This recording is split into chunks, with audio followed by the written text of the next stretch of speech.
most of you know, we made it to South Africa. We're here right now.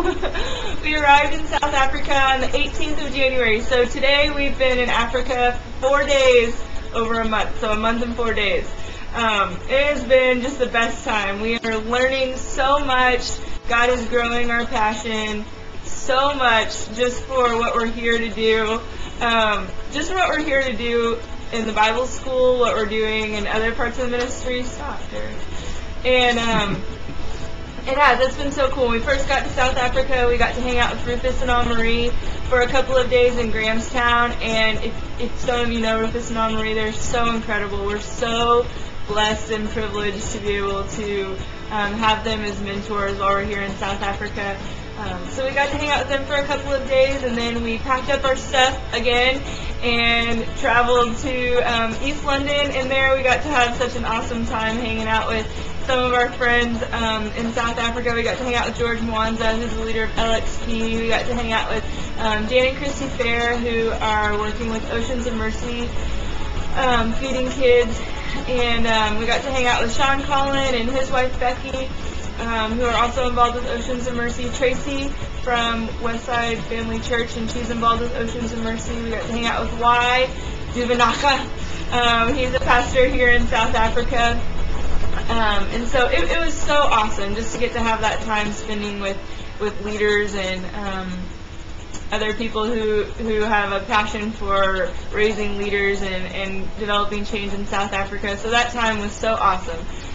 When we, so from East London we went to the Transkei, which was really cool. We got to go with all of these great leaders from South Africa and different ministries, and we got to just kind of tag along and be a part of that, and just getting to see their hearts and hear their knowledge about South Africa and what's worked and hasn't worked and all of those things was really cool to be a part of that trip. But the main purpose was to stake out some sites for this program called the Beat the Drum, which we'll be doing at the end of July and August.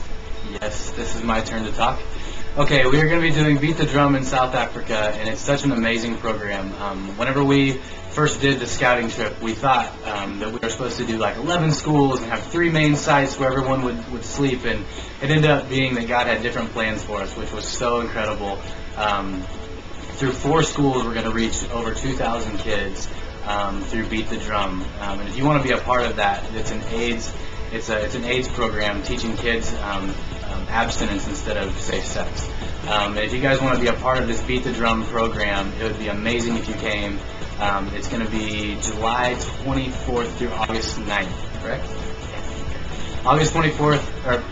July 24th through August 9th. Come, be a part. It's going to be amazing. So yeah, we have been so excited. We've been here, we've been at JAM, Jubilee African Ministries, for the past 3 weeks, and it's just been an amazing, incredible time. Incredibly amazing, absolutely amazing time here at JAM. It's been incredible.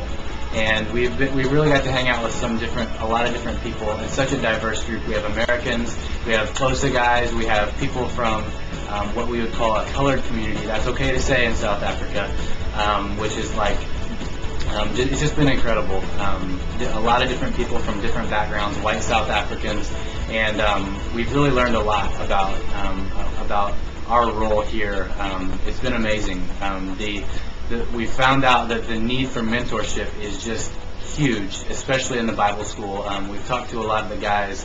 A lot of you know them: Moses, Bongani, Noza, Howard. These are all past Bible school students who have now made their way to JAM, and it's just really been incredible just to see their journey, but also hear that they when they were in the Bible school, they really needed someone to walk alongside them. They really needed a mentor to step up and to just invest in them and know their heart, and not to just be about knowledge. In the Bible school, they're learning so much. It's packed into this 6-month period, and we're really excited. Shay and I are both really excited about taking mentorship into the Bible school and making small group settings, men's and women's groups, and just letting them digest some of the things that they're learning. And be a safe place. I think it's just huge for us to be a safe place for them to ask questions and process what's going on. I mean, some of the people, as you guys know, that some of the people coming into the Bible school aren't Christians at all. Like, they might have an interest in God or just be identified as a leader in their community, and so they're coming in, if they don't know God, they've just met Him, and they don't have real established relationships with Christ, and so getting to be here at JAM and develop relationships with the COSA guys and the ex-Bible school students, and just hearing how valuable mentorship really is. That, you know, they say that they're learning a lot and they're learning all about the gospel and what Jesus did, but that long journey from their head to their heart, like, it's so hard to process that. And so that's just like totally confirmed and boosted our passion for what we're here to do in the Bible school. We're so excited to meet with each of the students individually. For me to work with some of the girls on a women's group and Derek some of the guys with the men's group.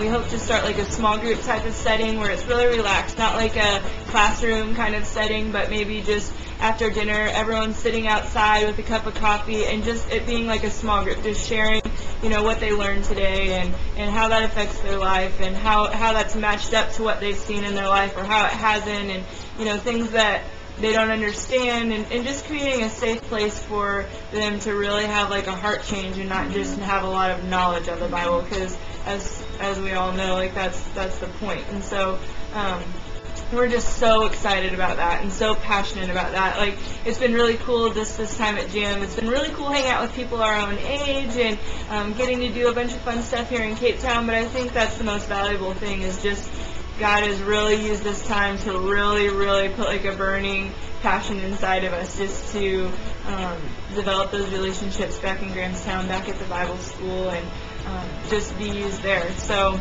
yeah, that's kind of what we've been up to. That's what we've been doing. As Derek said, we're heading back to Grahamstown at the beginning of next week. So we'll start getting settled in. Hopefully getting more videos, more blogs. It's been really hard here. We haven't had much internet connection, so thank you so much for hanging out with us for these past few minutes here. So thank you guys. We really, really appreciate it. Yeah. We love you. Mwah. Thank you to all of our supporters. God is using us incredibly. Thank you. We just bought a car. Yes. Which is... I'll show a picture. Yeah. We'll show you a picture. But that is going to be a huge, huge, huge ministry tool. It's going to be so awesome. Good, dependable bakkie. They call it a bakkie, but it's pretty much like an SUV with a truck bed. We'll be able to use that to be in the Trans Sky, no problem. So that was really awesome. Thank you so much for everyone that's praying for us and continuing to support us.